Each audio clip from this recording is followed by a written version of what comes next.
Well, good evening. My name's Betty Siegel, and I'm the Director of VSA and Accessibility here at the John F. Kennedy Center for the Performing Arts, and it's my great pleasure to welcome you all to the Millennium stage tonight. Now, we have a festival going on that we are sharing with the Smithsonian Institution. So we are celebrating the 25th anniversary of the Americans with Disabilities Act, as well as the 40th anniversary of VSA. So I encourage you to keep coming back. We have 5 more performances running through July 26th on the Millennium stage, featuring a variety of different amazing performers with different kinds of different disabilities. We also, after the show is over, I encourage you to go and see the exhibits that we have scattered around the building. There are some upstairs. We have some amazing artwork for you to see. But tonight, we have an unusual and fabulous show. But before we can get to that, I would like to introduce you to 2 of my colleagues and friends and give them a chance to talk a little bit about technology. So I'd like to introduce you to Henry Evans and David Kaposi.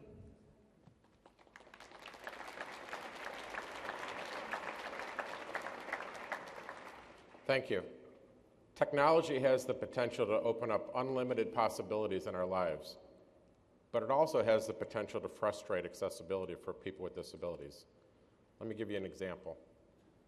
With the adoption of the personal computer and DOS-based programs in the early 1980s, screen reader technology developed and opened up a new world for blind people. An article from a leading blindness organization stated that blind people could be found operating DOS-based systems to do such jobs as order taking, customer service, accounting, and more. Blind people saw a world of equal access to the written word. But in 1985, a new way of computer interaction became widely available: the graphical user interface. People used a mouse or other pointing device and icons to navigate software programs. We still do that today. While an amazing advancement for sighted users, this new interface was completely inaccessible to blind individuals. Then in 1992, the first screen reader became available for graphical user interface operating systems. But those 7 years between the innovation of a graphical user interface in 1985 and the creation of screen readers that can work with them in 1992 caused advocates to fear that blind computer users were going to be shut out of the workforce completely. Today, the Access Board, who I work for, has accessibility standards called the Section 508 standards that should make this technological disconnect harder to happen. But as I said earlier, technology has the potential to open up unlimited possibilities in our lives. It can provide freedom and independence. Now I'd like to turn to someone whose mere words can demonstrate how technology can do that. Henry? Good evening. My name is Henry Evans and I am speaking to you from Palo Alto. 2015 is the 25th anniversary of the Americans with Disabilities Act. When I became confined to a wheelchair in 2002, I was struck by how physically accessible everything was. There were wheelchair ramps everywhere. In the past 25 years, the ADA has done a tremendous job of making the United States physically more accessible. Now I say it is time to look forward into the next 25 years and paint a picture of what is next, because we have built just about all the wheelchair ramps we need, and the new century is already producing some exciting new accessibility technologies. Traveling around the US by commercial airplanes, which I was able to do recently, thanks to the ADA, made me realize that physical travel by quadriplegics is just plain unnatural, not to mention downright painful, regardless of the accommodations. I much prefer to travel by telepresent devices, like the beam I am using to address you right now from the comfort of my bed in California. Therefore, I would like to see the ADA focus in the next 25 years on electronic accessibility for the disabled, so we can interact with the whole world and its many inhabitants from the comfort of our own homes. Not only are these excellent for recreational purposes like teletourism, they level the playing field for employment. In fact, if you can talk, no one even has to know you are disabled when you are on a beam, because no one can see your body. And you can travel between office buildings in seconds. The good news is, most of the technologies for this have already been developed for able-bodied people. From smart telepresence robots, like the Beam from Suitable Technologies, to complete home automation systems from Wink.com, it is technologically feasible today to both travel throughout the world and to control most aspects of your immediate environment with the click of a mouse. We just need ADA legislation to ensure that in 2040 these electronic accessibility technologies are as ubiquitous for everyone with disabilities as wheelchair ramps are today. Thank you. All right. You ready?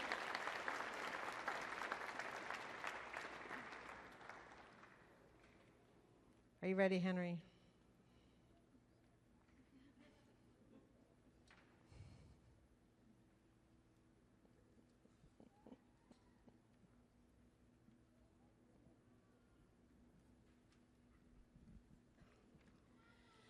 And now, what you all have been waiting for, musical robots and cyborgs from Room 100, Georgia Tech's robotic musicians and musical cyborgs.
Thank you very much.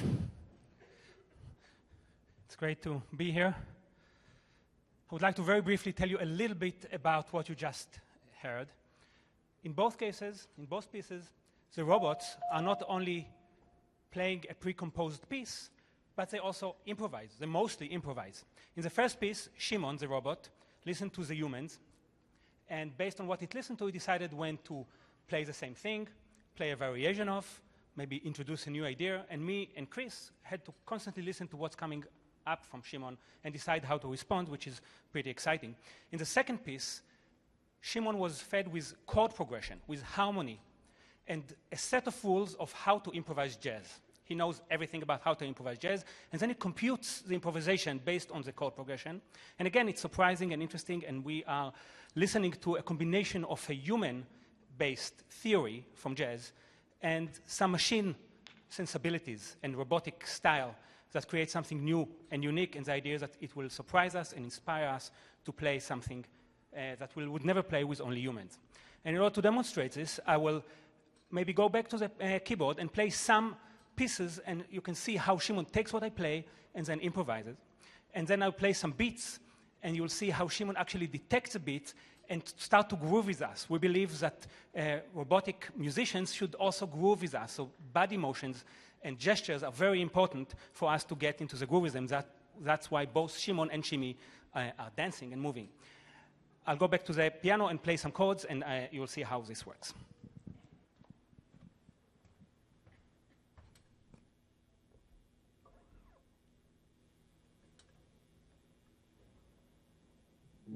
After I play, slowly Shimon will play, and there will be other musicians joining us and playing with us, hopefully grooving with the robots.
Thank you. So you probably ask yourself, what does this have to do with ADA or VSA? That's a very good question. And up until About 2 years ago, my work was not focused on people with disabilities. But then I received an email from Jason Barr, an amputee drummer, and I will call Jason on stage to tell you a little bit more about his story.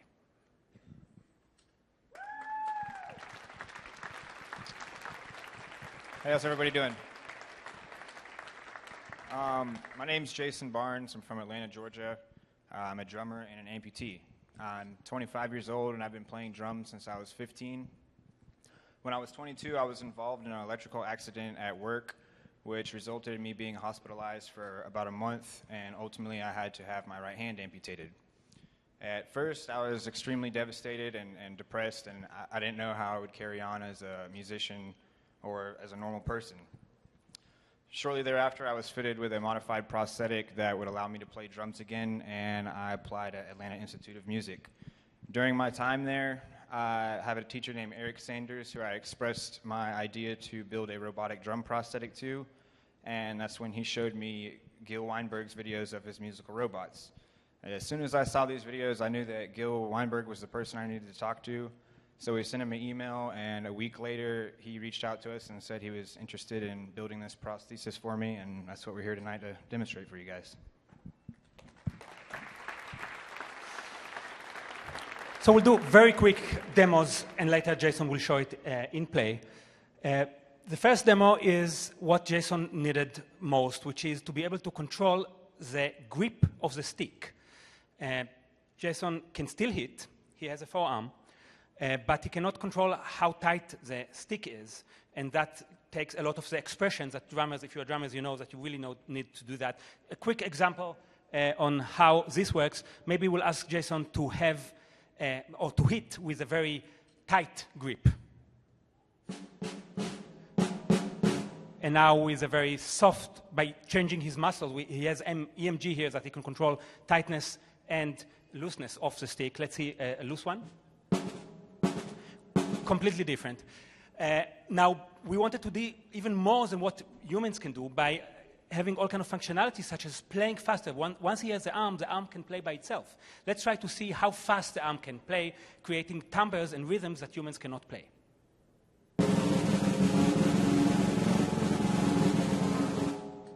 There's something also pretty cool about it, that I can change different notes on the piano if I play with him, and the rhythm will change the speed.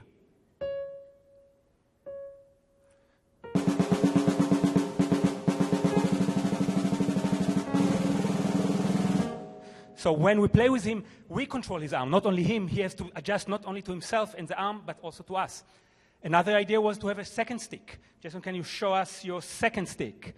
And with the second stick, whenever Jason wants, he has a stick that has a mind of its own. The stick can improvise based on the music and lead Jason to respond to his own arm playing all kind of unique rhythms. Let's try to see how two sticks play polyrhythmic rhythm. One is very fast, but the other is a little slower, and together they create interesting demos, or interesting rhythms.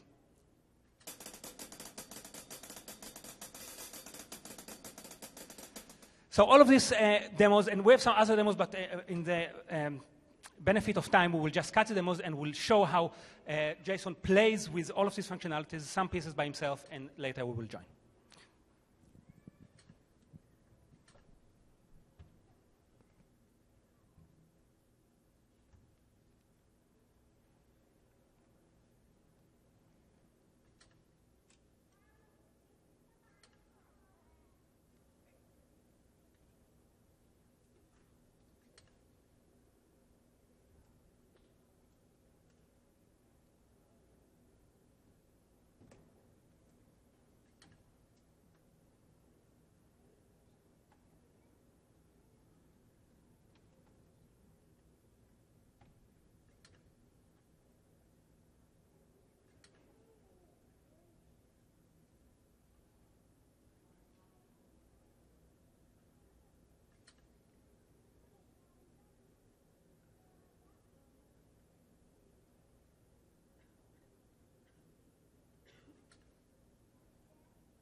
Thank you very much.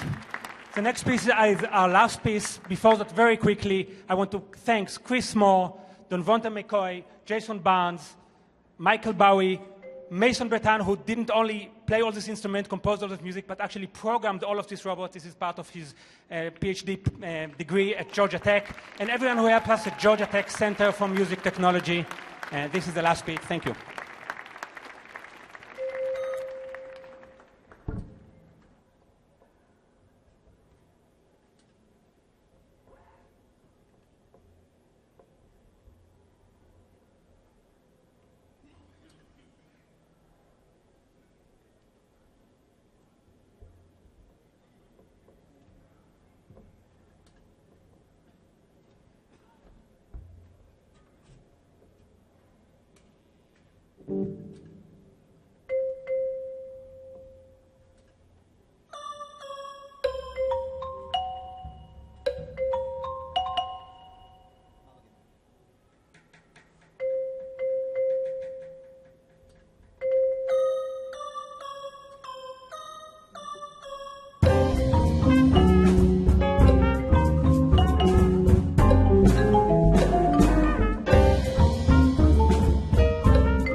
Bye.